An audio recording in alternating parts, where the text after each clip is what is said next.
Question number 3 of question number 1। क्या लिख रखा है यहाँ पे? Complex number -8 + 59। कॉम्प्लेक्स नंबर क्या है? It is a combination of real and imaginary number. यहाँ पे हमारा रियल नंबर है -8 और जो इमेजिनरी नंबर है तो टोटल में 59 है और जो खाली 15 है वो हमारा क्या है? रियल नंबर है। तो इधर समझ में आ गया। जो कॉमन आया था कंपेयरिंग विद a + b है, तो आपको a का वैल्यू मिला -8 और b का वैल्यू मिला 15। जो कॉमन चीज थी इसको मैंने पहले से लिख के रख लिया। अब modulus of z equals to √a² + b² भी एकदम कॉमन फॉर्मूला था। अब क्या करेंगे? वैल्यूज पुट कर देंगे। √-8² + 15²। ये देखिए 64 + 225 equals to √289 equals to z equals to ऐसा हटा दो। Therefore modulus of z equals to 17।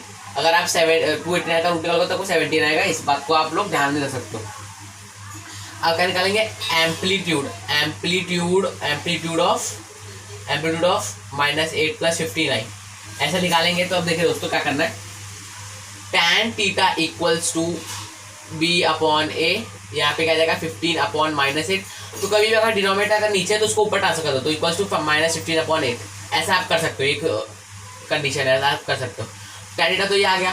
Therefore theta equals to tan inverse of bracket -15/8। अब ध्यान से देखो, यहाँ पे माइनस है, इस माइनस को बाहर दे दो उसकी प्रॉपर्टी के हिसाब से। -tan इनवर्स ऑफ 15/8 ये आपका फाइनल वैल्यू आ गया थीटा का। इसको भी आप लोग ब्रैकेट में डाल दो -tan इनवर्स ऑफ 15/8।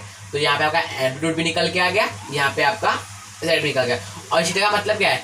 जब आप इसको ग्राफ में प्लॉट करोगे तो ये जो एंगल है यही एंगल फॉर्म किया जाएगा उसके बीच में।